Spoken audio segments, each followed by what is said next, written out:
90 tapi kemudian dijual dengan harga 92, RON 92.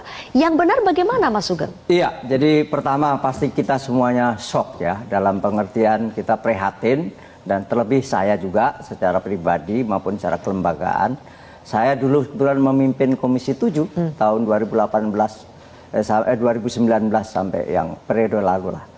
Dan mekanisme ini selalu kita cek and recheck ya. Kami menjalankan fungsi pengawasan karena isu tentang oplosan itu kan tidak hanya hari ini saja.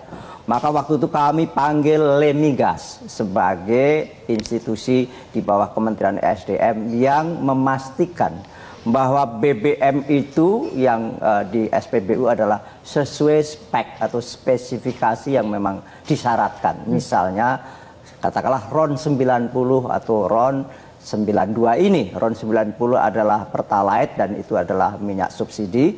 Sebetulnya namanya kompensasi istilahnya, karena subsidi itu ada di APBN, kalau kompensasi itu ditanggung dulu oleh Pertamina, selisih harganya itu. Harganya kan kurang lebih 12.300, tapi dijual 10.000, jadi setiap liter ada subsidi akhirnya itu. Nah, itu selalu kita cek, termasuk waktu itu diisukan di katakanlah di penyeberangan Merak misalnya juga ada. Kami bahkan waktu itu saya memimpin untuk mengunjungi tempat yang sekarang ditersangkakan ini.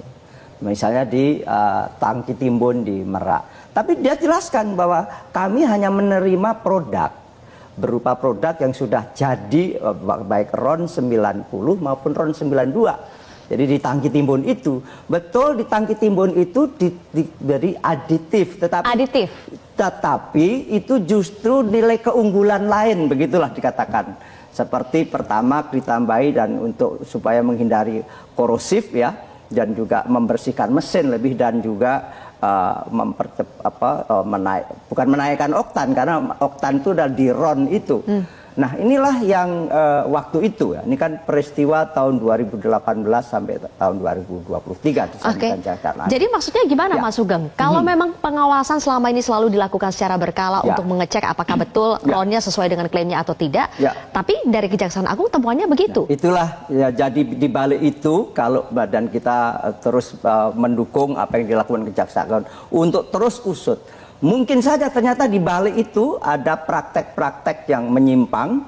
Nah, tetapi lagi-lagi mestinya ada penjelasan resmi nanti yang kita minta dari Lemigas utamanya di periode itu bagaimana melakukan, ada data-data kan pastinya, tinggal ungkap saja apakah dilakukan cek ya, sebagaimana dilakukan hari-hari ini. Misalnya. Buat pemirsa untuk diketahui ya, Lemigas itu adalah Balai Besar Pengujian Minyak dan Gas Bumi yang selama ini ditugaskan untuk secara berkala mengecek apakah BBM yang kita beli itu sesuai dengan RON-nya, sesuai dengan klaimnya.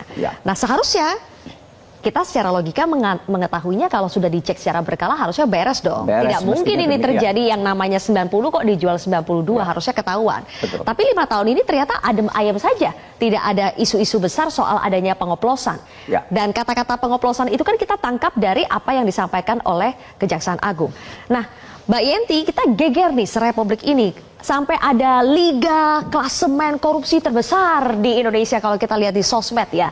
Dan kasus ini katanya urutan kedua sejauh ini karena angkanya sampai 193,7 triliun rupiah. Tapi sebelum ke sana kami mendapatkan pernyataan dari Korkomnya Pertamina Patraniaga tentang BBM. Kita lihat sebentar. Sebetulnya BBM ini tidak berwarna sehingga diperlukan pewarnaan atau dayes ya, sehingga masyarakat mudah mengenali. Seperti Pertamax ini diberi warna biru, kemudian Pertamax Turbo diberi warna merah. Selain itu juga diberikan zat aditif untuk meningkatkan performance dari BBM itu sendiri. Ini yang dimaksud dengan zat aditif. Jadi memang ada tambahan, yang dimaksud dengan blending adalah ada tambahan zat aditif untuk meningkatkan performance. Tapi masing-masing BBM sesuai dengan RON-nya itu bisa dibedakan secara warna. Setidaknya baru itu yang kita dengarkan pernyataan dari Pertamina Patraniaga yang sebetulnya bisa disimpulkan bahwa mereka ingin mengatakan tidak ada sebetulnya yang namanya pengoplosan dari BBM 90 menjadi 92. Tapi kita sudah mendengar ada nilai kerugian korupsi yang begitu luar biasa. Boleh ditampilkan teman-teman grafik total dugaan korupsinya. Kalau kita dilihat di sini, dari Kejaksaan Agung mengatakan dalam 1 tahun nilai kerugian negara itu bisa mencapai 193,7 triliun rupiah. Berarti kalau kita kalikan 5 tahun, karena katanya rentang terjadinya itu dari tahun 2018 sampai 2023, kita kali 5, berarti hampir 1 kuadriliun, hampir 1.000 triliun. Menyebutnya saja susah ya. Dan kalau kita hitung per harinya itu berapa sih kalau kita hitung? Ternyata per harinya itu 530,68 M. Bayangkan ada institusi, kalau ini benar ya, mengkorupsi sampai sebegitunya. Per jamnya bisa 22,1 M kalau nilainya sebegitu besar. Bu Yenti, pertama respons Anda ketika mendengarkan Kejaksaan Agung ekspos soal kasus ini. Masuk akal tidak ada kasus korupsi yang selama ini banyak mata yang mengawasi institusi ini, tapi kemudian terjadi? Masuk akal tidak angka ini? Ya, kita kaget ya semuanya ya, tapi kita kan nggak boleh terkaget-kaget terus kan. Kita selalu setelah sekian lama baru ketahuan. Itu yang kita harus lihat.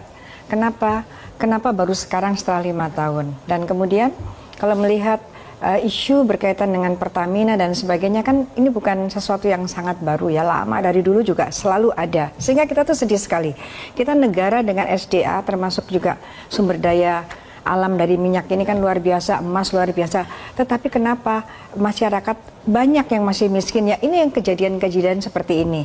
Yang jelas bagi saya, karena saya juga sering ya ikut gelar perkara di sana, itu tidak mungkin Kejaksaan Agung asal-asalan. Itu pasti udah ada perhitungannya. Dan kemudian yang penting kan, yang paling gampang itu kan pasti ada invoice yang harusnya dibayar untuk RON 90, itu 92. Tapi dapatnya yang 90, itu pasti sudah ada manipulatif, itu pasti ada korupsi. Karena itu dibayar, kebetulan Pertalite itu dibayar oleh subsidi pemerintah uang negara, kemudian ada kerugian. Kemudian ada pengapalan ya, saving pengapalan, itu juga menjadi sesuatu yang pasti manipulatif juga. Dan kemudian kalau saya lihat tidak sesederhana seperti ini.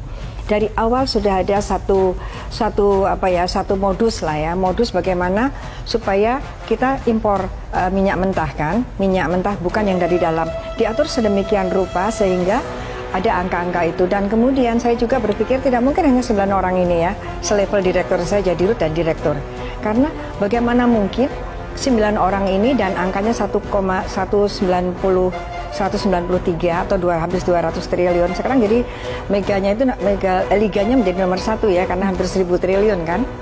Kalau dihitung 5 tahun ya? Kalau 5 tahun kan, ya kita kan kalau korupsi pokoknya seluruh korupsi ya. Timah itu juga beberapa lama gitu kan. Asabri juga sekian lama baru ketahuan gitu kan. Berarti nomor 1 sekarang. Artinya apa? Artinya ini memang sudah ada orang yang diuntung, ada melawan hukum, kemudian ada orang yang diuntungkan dan mengakibatkan kerugian negara. Orang dirinya atau orang lain atau bahkan korporasi. Nah, kita harus lihat semua ini kan di bawah suatu korporasi, bahkan BUMN pun korporasi. Negara pun juga korporasi namanya. Kan ini kita harus lihat, karena masyarakat tadi disampaikan, ini rakyat juga terdampak. Ketidakpercayaan, kegelisahan ini, bicara oplos itu kan memang bicara konotasinya negatif, percampuran tetapi blending, tapi untuk hal-hal yang negatif ya, artinya untuk mengurangi sesuatu yang seharusnya menjadi ini. Saya tidak berbicara tentang teknis berkaitan dengan senyawa oil fraction lah, mereka mengatakan, karena bukan bidang kita, tapi kita lihat dari bagaimana menggunakan uang negara, bagaimana mensubsidi, dan bagaimana masyarakat itu sekarang dalam posisi kayaknya kita tertipu deh gitu ya. Kita ada bilang jangan dong pakai Pertalite karena kita harus Pertamax, karena itu untuk ini kan ada ini juga kan. Ternyata kalau benar kan jadi permainan kita ini yang membuat masyarakat itu betul-betul ya, saya masyarakat ya betul-betul marah lah. Ini belum selesai satu-satunya lagi.